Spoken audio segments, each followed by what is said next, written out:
ఓం శ్రీ గురుభ్యో నమః. ఓం గం గణపతయే నమః. వాగర్ధావివ సంపృక్తో వాగర్ధ ప్రతిపత్తయే జగతః పితరో వందే పార్వతీ పరమేశ్వరో. ఉమామహేశ్వరాభ్యాం నమః. ఆదిత్యాయ చ సోమాయ మంగళాయ బుధాయ చ గురుశుక్రశనేభ్యశ్చ రాహవే కేతవే నమః. సూర్యాది నవగ్రహ దేవతాయే నమః. వీక్షిస్తున్నటువంటి ప్రేక్షకులందరికీ కూడా మీనరాశిలోకి ఈ మార్చి 14వ తేదీ నుండి కూడా సూర్యభగవానుడు తన యొక్క సంచారాన్ని పూర్వభద్ర నక్షత్రము, ఉత్తరాభద్ర నక్షత్రము, రేవతి నక్షత్రంలో సంచారాన్ని కావిస్తూ, అలాగే మార్చి 11వ తేదీ నుండి కూడా మిథున రాశిలో వక్రగతిలో ఉన్నటువంటి గురు మహానుభావుడు రుజుమార్గంలో ప్రయాణం చేస్తూ అత్యంత బలవంతుడై తన యొక్క దృష్టి బలము చేత ఎన్నో రాసుల వాళ్ళకి శుభాలని చేకూరుస్తూ, అలాగే బుధగ్రహము ఈ యొక్క మార్చి నెలలో మరియు ఏప్రిల్ నెల వరకు కూడా మరి ఆయన కుంభరాశిలో రాహువుతో తన యొక్క సంచారాన్ని గడుపుతూ, శుక్ర భగవానుడు మార్చి 2 నుంచి ఏప్రిల్ 1 వరకు కూడా దాదాపుగా మనకి ఈ యొక్క మీనరాశి అయినటువంటి ఉచ్చస్థితగతుడై, అట్లాగే రాహువు కుంభరాశిలో, కేతువు సింహరాశిలో, అలాగే కుజభగవానుడు రాహువుతో కలిసి దాదాపుగా ఏప్రిల్ 1వ తేదీ వరకు కూడా కుంభరాశిలో సంచారం చేస్తూ, మీనరాశిలో ఉన్నటువంటి శని భగవానుడితో ఏప్రిల్ 2వ తారీఖు నుండి కూడా తన యొక్క ప్రయాణాన్ని చేస్తూ ఉన్నాడు. ముఖ్యంగా ఈ యొక్క సూర్యుడు మీనరాశిలో ప్రవేశించే సమయాన్ని మనము మీన సంక్రమణము అంటారు. ఇది మార్చి 14 నుంచి ఏప్రిల్ 15వ తేదీ వరకు కూడా ఈ సూర్య భగవానుడు మీనరాశిలో సంచరిస్తూ, మిగతా గ్రహాలన్నీ కూడా ఈ విధంగా సంచరిస్తూ, చంద్రుడు 2.5 రోజులకి ఒక్కొక్క రాశిని సంచరిస్తూ మేషాది మీనరాశి పర్యంతము ఏ రాశుల వారికి, అట్లాగే అశ్విన్యాది రేవతి నక్షత్ర పర్యంతం ఏ నక్షత్రాల వారికి, అట్లాగే ఒక్కొక్క రాశిలో కూడా నామాక్షరాలు కలిగినటువంటి వారందరికీ కూడా ఈ యొక్క గ్రహాల యొక్క స్థితిగతులు ఏ విధంగా వారిని పరిపాలిస్తూ, కొంతమంది రాశుల వారికి శుభాలని, కొంతమంది రాశుల వారికి ఇబ్బందుల్ని కలుగజేస్తూ ఉంటాయో తెలుసుకుంటూ, మరి మేషరాశి పర్యంతము మీనరాశి వారికి ఈ మార్చి 14వ తేదీ నుండి ఏప్రిల్ 15వ తేదీ వరకు ఏ విధమైనటువంటి గ్రహ స్థితిగతులు కల్పింపజేస్తూ ఉంటాయో తెలుసుకుందాం. మేషరాశి వారికి మార్చి 14వ తేదీ నుండి మరి ఏప్రిల్ 15వ తేదీ వరకు కూడా సూర్య భగవానుడు ఆరోగ్యం భాస్కరాజిచ్చే, అట్లాగే ఈయన ఉద్యోగ అవకాశాలని, ఉద్యోగాదులని, మరి సంతానాన్ని కలుగు చేయాలన్నా కూడా ఈ యొక్క సూర్య భగవానుడి యొక్క అనుగ్రహం తప్పకుండా ఉండాలి మేషరాశి వారికి. మరి మేషరాశి వారికి సూర్య భగవానుడు మరి మార్చి 14వ తేదీ నుండి కూడా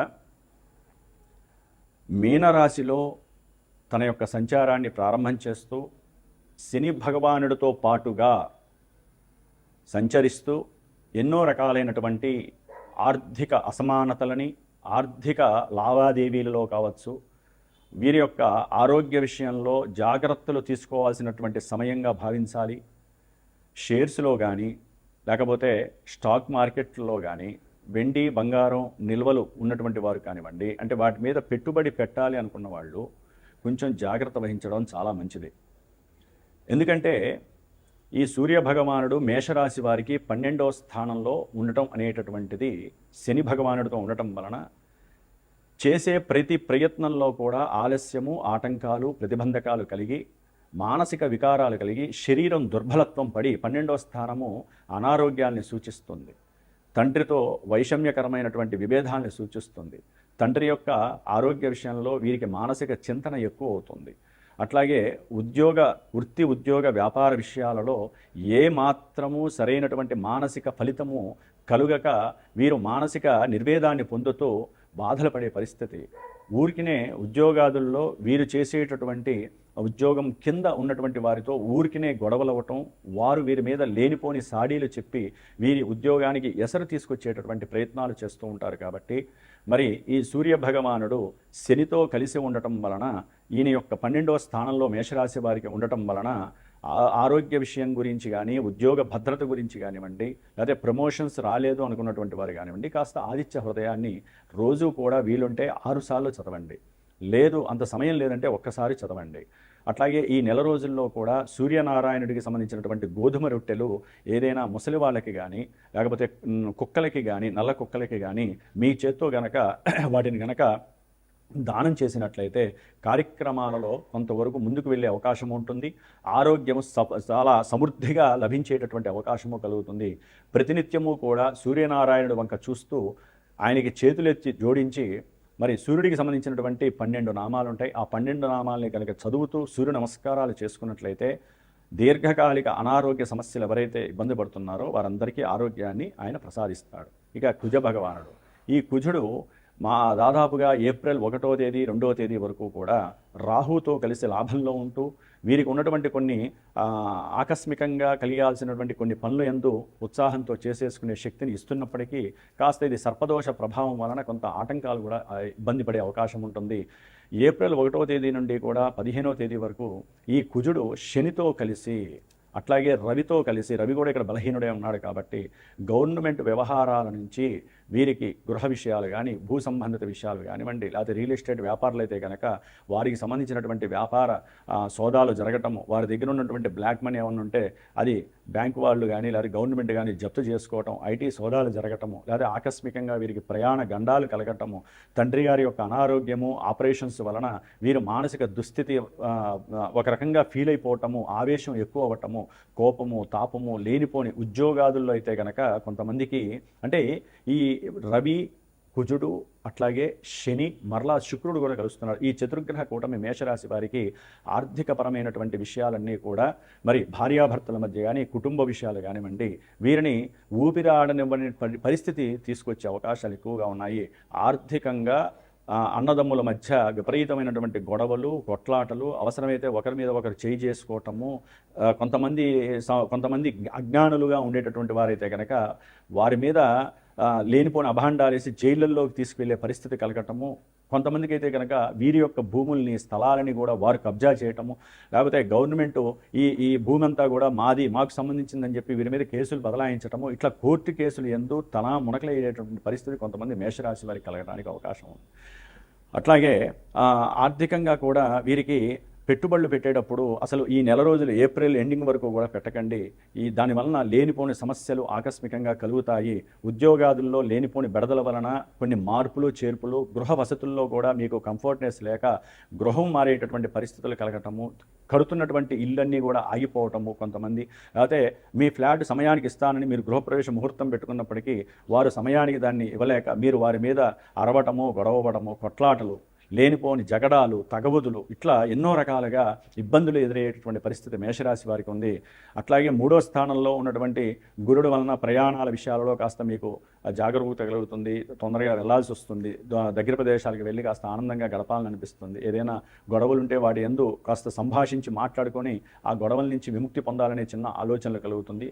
లాభంలో ఉన్నటువంటి రాహుగ్రహము మరి కాస్త అనుకూలమైనటువంటి భావనలు ఇస్తున్నప్పటికీ ఇక్కడ ఈ యొక్క చతుర్గ్రహ కూటమి మాత్రము 12వ స్థానంలో మేషరాశి వారికి నానా భీభత్సకరమైనటువంటి ఇబ్బందులను కలుగజేస్తుంది. కాబట్టి మేషరాశి వారు మాత్రము తప్పకుండా రవికి, కుజుడికి, శనికి, అట్లాగే శుక్రుడికి, ఈ 4 గ్రహాలకి కూడా జపములు, క్షీరతర్పణాలు చేసుకొని వాటికి సంబంధించిన లఘుమాత్రంలో హోమం చేసుకొని దానాలు ఇవ్వటం వలన చాలా విశేషమైనటువంటి ఫలితం కలుగుతుంది. ముఖ్యంగా వివాహ విషయంలో చాలా అపశృతులు, వివాహ సందర్భ విషయాలలో మీరు అనుకున్న దానికన్నా ఇంకా 100 రూపాయలు ఖర్చు ఎక్కువయ్యే పరిస్థితులు అవ్వటము, అట్లాగే కొంతమంది వివాహం దగ్గర దాకా వచ్చి ఆగిపోయే పరిస్థితులు కలగటము, ఇవన్నీ కూడా ఎన్నో రకాలైనటువంటి అనుకోని సడన్ సంఘటనలు మిమ్మల్ని దిగ్భ్రాంతికి గురి చేసే అవకాశం ఉంటుంది. ఆరోగ్య విషయంలో జాగ్రత్త. ఆదిత్య హృదయ స్తోత్ర పారాయణ వలన, అట్లాగే సుబ్రహ్మణ్య భుజంగ స్తోత్ర పారాయణ వలన, కనకధార స్తోత్రము చదవటం వలన, హనుమాన్ చాలీసా చదవటం వలన ఈ 4 గ్రహాలకి సంబంధించినటువంటి దోషాలు ఏమైనా ఉంటే పటాపంచలైపోతాయి. అట్లాగే ఎవరైనా సరే మేషరాశి వారు ఒక పట్టాన ఇబ్బందులు పడుతున్నాము, ఈ గోచార ప్రభావం కొంతమందికి పాజిటివ్గా ఉంటుంది, కొంతమంది నెగిటివ్గా ఉంటుంది. ఈ రెండింటికి ముఖ్యం ఒకటే, వారి యొక్క జన్మజాతకం. ఎవరి జన్మజాతకంలో అయితే కనుక శుభగ్రహాలు శుభస్థానాల్లో ఉండి అట్లాగే శుభ మహర్దశలు, అంతర్దశలు, విదేశాలు జరుగుతున్నట్లయితే వారికి ఆ జన్మ లగ్నం అనేటటువంటిది. కాబట్టి ఆ లగ్నము దశల్ని బట్టి వీరికి ఇవన్నీ జరగాల్సిన అవసరం కొంతమందికి ఉండదు. కొంతమందికి బాగా కలిసి వచ్చే అవకాశం, కొత్త వ్యాపారాలు కలిసి వస్తే, పెళ్ళిళ్ళు అవుతాయి, సంతానం కలుగుతుంది, కొంతమందికి క్రీడారంగంలో ఉన్నతమైనటువంటి పదవులు వస్తాయి, అట్లాగే ఉద్యోగాదుల్లో మంచి మార్పులు చేర్పులు జరిగి వీరికి ఆనందకరమైనటువంటి ఉత్సాహవంతమైనటువంటి పరిస్థితులు ఏర్పడవచ్చు. జన్మజాతక ప్రభావం చాలా ఎక్కువగా చూపిస్తుంది. కాబట్టి ఎవరైనా సరే ఎన్ని రోజులు మేము ఎన్ని పూజలు చేసినా కూడా మాకు సరైనటువంటి ఫలితం దక్కట్లేదు అనుకుంటే జన్మజాతకాన్ని కనుక పరీక్షించుకోవాలి. జన్మజాతక రీత్యా అసలు మీకు ఏం జరుగుతోంది దశలో అంతర్దశలు తెలుసుకోవాలనుకుంటే తప్పకుండా మా యొక్క శ్రీమాత జ్యోతిషాలయ పీఠానికి సంప్రదించండి. అట్లాగే దాదాపుగా మొన్న మార్చి 1వ తేదీ నుండి మే 10వ తేదీ వరకు కూడా కుజరాహు కేతువుల యొక్క సర్పదోష ప్రభావానికి, అట్లాగే రేపు ఏప్రిల్ 1 నుంచి దాదాపు మే 10 వరకు కుజశనుల యొక్క ప్రభావం చాలా తీవ్రతరంగా ఉంటుంది మేషరాశి వారికి. వారి గురించి నిత్యము కూడా మన్యుసూక్త జప పారాయణము, కుజశనులకి జపము, అట్లాగే హనుమాన్ చాలీసా పారాయణ మీరు చేయండి. తప్పకుండా నేను కూడా ఇక్కడ 5 సార్లు చేస్తున్నాను పీఠంలో సర్వమానవులకి, అట్లాగే ముఖ్యంగా మేషరాశి వారి గురించి. కాబట్టి ఈ యొక్క హోమాదులు ముఖ్యంగా మా పీఠంలో ప్రతి అమావాస్యకి కూడా ఎవరైతే ఈ యొక్క ఇబ్బందులు పడుతూ ఉంటారో జాతకరీత్యా కానీ గోచార రీత్యా వారు అనుకున్న పనులు సాగటానికి ఆ అమావాస్య రోజున చేసేటటువంటి హోమాలు చాలా పరమ పవిత్రమైనటువంటివి. మరి మా పీఠంలో ముఖ్యంగా ప్రతి అమావాస్య నవగ్రహ నక్షత్ర మృత్యుంజయ సహిత ఈసారి అయితే కనుక మార్చి 18వ తేదీన సుబ్రహ్మణ్య పాశుపత రుద్రహోమము, అట్లాగే చండీ హోమం కూడా చేయాలని నిశ్చయించుకున్నాము. ఏప్రిల్ 17వ తేదీ అయితే కనుక హనుమంతుడికి సంబంధించినటువంటి హనుమత్ పాశుపత రుద్రహోమము, పవన సూక్త హోమము చేయదలిచి ఉన్నాము. కాబట్టి ఎవరైనా సరే జాతకరీత్యా కావచ్చు, ఇలాంటి పూజల రీత్యా కావచ్చు, పీఠంలో చేయించుకోవాలనుకుంటే తప్పకుండా ఫోన్ చేసి సంప్రదించండి. మీకు అన్ని విధాలా శ్రేయస్కరంగా ఉండేటటువంటి మంత్రప్రయోగము, తంత్రప్రయోగము ద్వారా ఆ పార్వతీ పరమేశ్వరుల యొక్క అనుగ్రహం మీకు కలిగేటట్టుగా చేయటం మా యొక్క పీఠం యొక్క బాధ్యత. మేషరాశి వారు జాగ్రత్తగా ఉండండి. ఎటువంటి నిర్ణయాలు తీసుకున్నా సరే 1కి 10 సార్లు ఆలోచించండి. తొందరపడి ఆవేశపడకండి. హ్యాపీగా ఉండటానికి ప్రయత్నం చేయండి. ఓం శ్రీమాత్రే నమో నమః.